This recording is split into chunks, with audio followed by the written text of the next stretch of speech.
Hi, I'm Cheryl and welcome to the Sewing Room channel.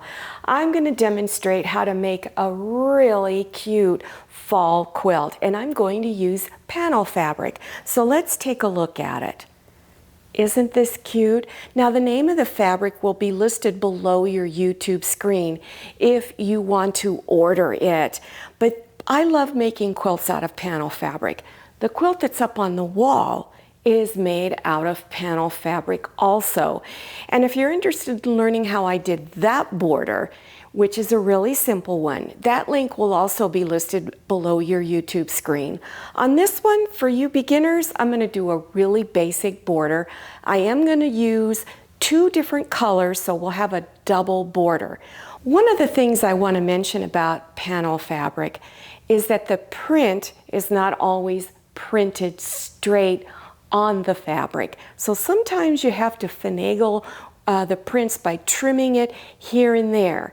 Also on the very top edge and bottom edge, you'll see these squares.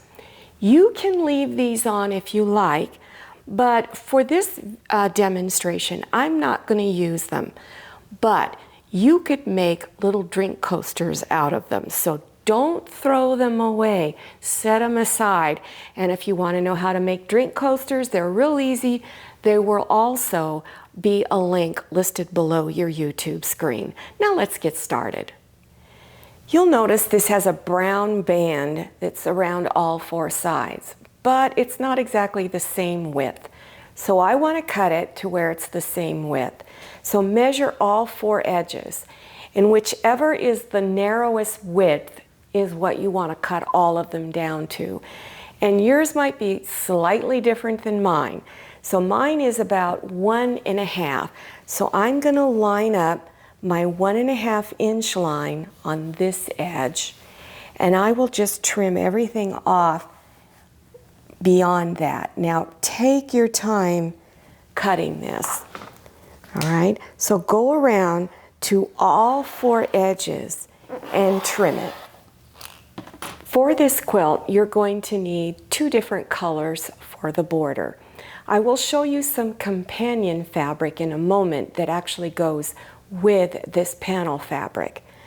For border A, that's the very first border that will be stitched on, you'll need 1/2 yard.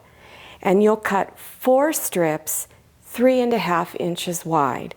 Border B, that's the border that's stitched on second, you'll need 3/4 of a yard, and you'll cut 4 strips 6.5 inches wide. When you buy your fabric, it is folded in half with the selvage edges together. So when you first cut your fabric, you want to first cut this edge straight. Then using a long ruler, I like using a rotary cutter because it's a lot more accurate, you want to move over 3.5 inches, this is for border A, and do your first cut. Don't move your fabric, move the ruler over another 3.5 inches and do your second cut. And do that 2 more times until you have all 4 strips cut. For border B, you'll do the same process except you will cut them 6.5 inches wide. This is my border A, and I selected a light color. It kind of goes with the background on the panel fabric. It's kind of a very pale yellow. This is the second border strip. Now this is companion fabric to the panel piece that I'm using. You don't have to buy this, but if you want to buy it, you can also get this to go with it. Otherwise, I recommend you select one of the other colors that's in the panel as your border A.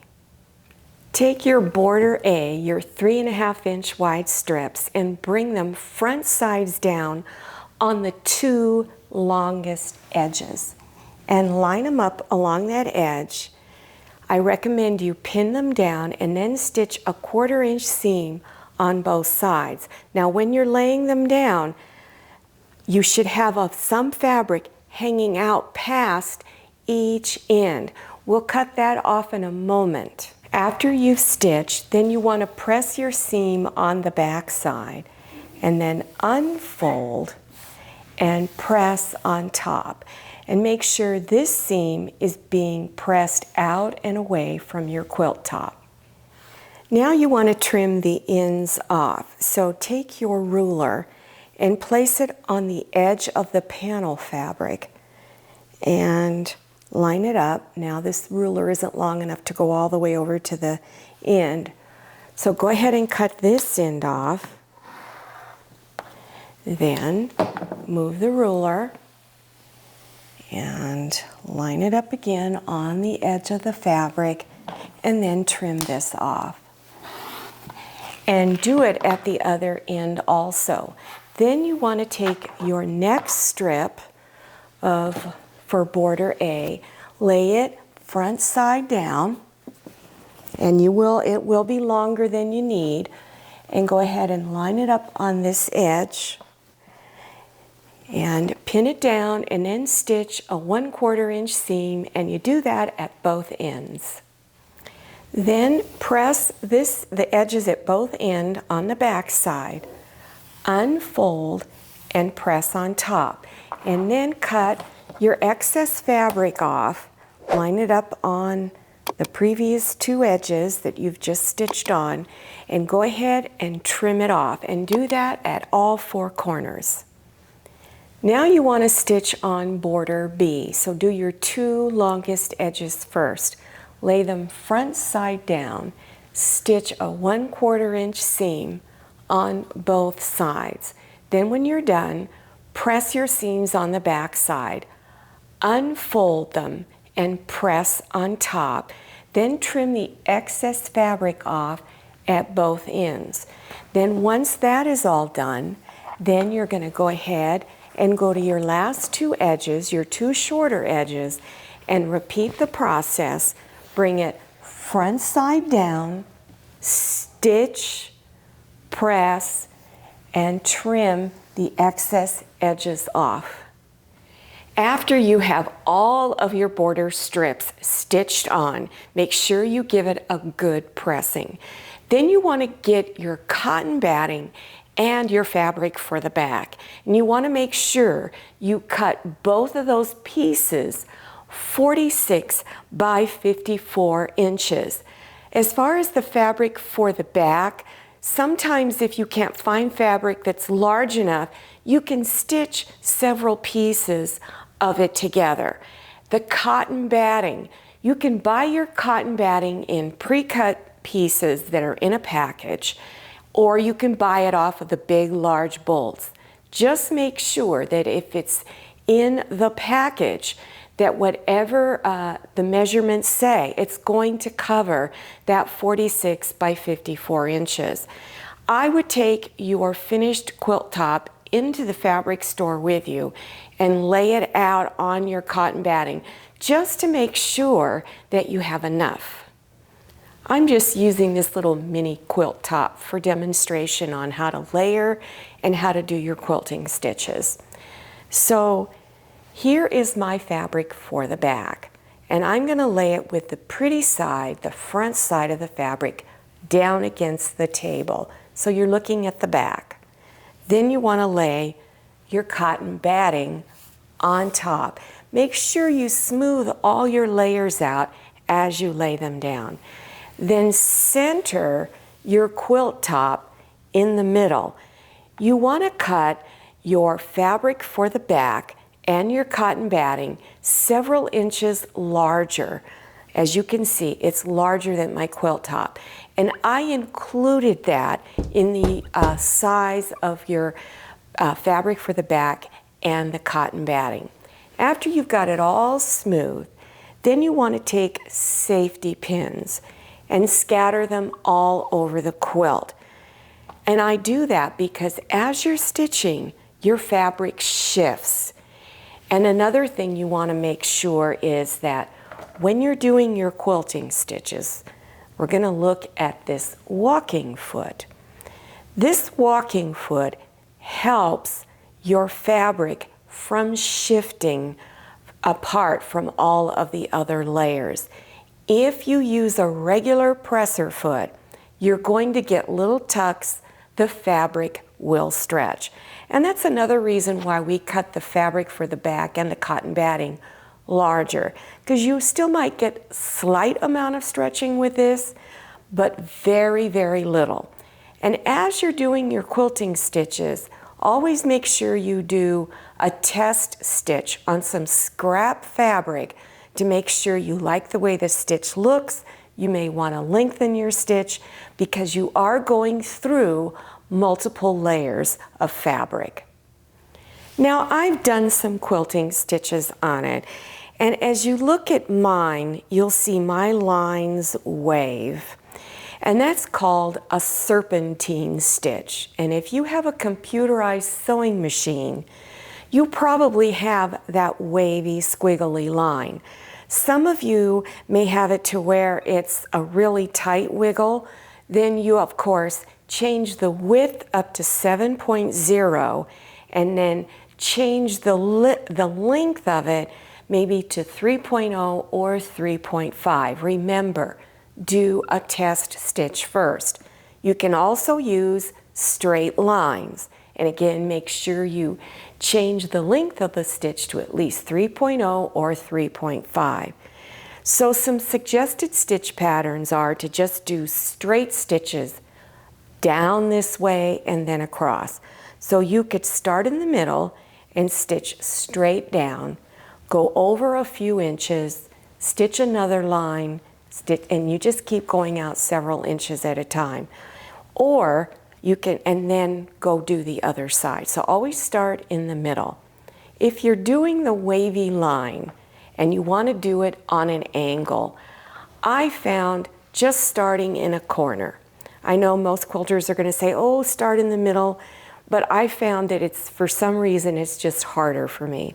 So I went in about 2 inches from this corner and did my first line. Then I went over 2 inches and did another line. And I kept going all the way across down to this other side. Then you would turn it and repeat. And this way you're going across your lines. Now, one of the things that people make mistakes is that as they're stitching a line, what you want to do is when you stitch your first line, so you went from one end to the other, and then you came back and you're going to go over. Do not look at the needle while you are stitching. Look at the previous stitch line and stay the same distance apart, and look at this line and not over here. And you're going to find that your lines come out much better.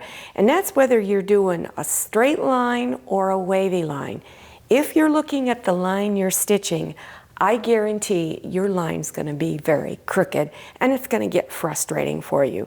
So get used to not looking at the needle when you're doing your quilting stitches. After all your quilting stitches are done, then you need to trim this excess fabric that's on the back and your cotton batting. So take your quilting ruler, lay it up against the edge. And if you're going to be doing quilts, I highly recommend you get a 24-inch long ruler, at least 6.5 inches wide. I prefer the 8.5 inch wide. I can get better control. So once you have it lined up, then take your rotary cutter and trim it off.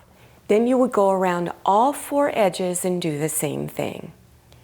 For the quilt binding, you're going to need 5 strips of quilt binding. You'll need to cut your fabric 2.5 inches wide by 42 to 44 inches long. It depends on the width of your quilt fabric that you've purchased. So when you buy your quilt fabric, you want to leave it folded with the selvage edges together. Then you want to line it up on your cutting mat. And again, use a long ruler. It's going to be so much easier. So line your ruler up on the lines on your cutting mat and trim this edge straight. Then move your ruler over 2.5 inches. Don't move your fabric and do your first cut. And keep moving your ruler over every 2.5 inches till you have 5 strips cut out. Remember, don't move your fabric while you are cutting. Then you would cut the selvage edges off, then stitch all 5 strips together using about a 1/4 inch seam and press your seams. Then you're going to fold those strips, that great big long strip, in half and press. As you can see, I've already stitched my binding on this. Now, if you don't know how to stitch binding on a quilt, go below your YouTube screen and click on the link that gives you instructions, very detailed instructions, on how to sew your quilt binding on. Well, here it is. Didn't this turn out pretty? I especially like that companion fabric that's on the outer border. Now, this particular piece, as I did it, came out approximately 41 by 48. If you want this bigger, you could add on a 3rd border or cut your other 2 borders a little bit wider. Then that means you would also have to add more cotton batting into your measurements as well as to the fabric on the back, and you may have to have extra binding strips. So if you're not sure what you can do with this quilt, you can use it as a lap quilt, hang it on the wall. Of course, you'd have to put a little sleeve on it, and you can stick a curtain rod through it and hang it up on your wall, or put it over the back of your sofa. I hope you enjoyed this video tutorial, and I hope you try making a panel fabric quilt. They're really a lot of fun, and they're very quick to make. If you're interested in other panel fabric quilts, then check below your YouTube screen for those video links. Or if you just want other beginner sewing projects, there'll be links to those too. Make sure you follow me on Instagram and check out my Facebook page. Thank you so much for watching. I'll see you next time, and happy sewing. I hope you enjoyed this video. If you did, please click on the thumbs up button, and don't forget to click on share to share this video with your friends. If you haven't subscribed yet, click on that red subscribe button down there in the lower right-hand corner of your screen. Click on the bell so you can receive notifications about my latest videos. I'm Cheryl, and this is Scotty, and this is Manny. See you next time, and happy sewing!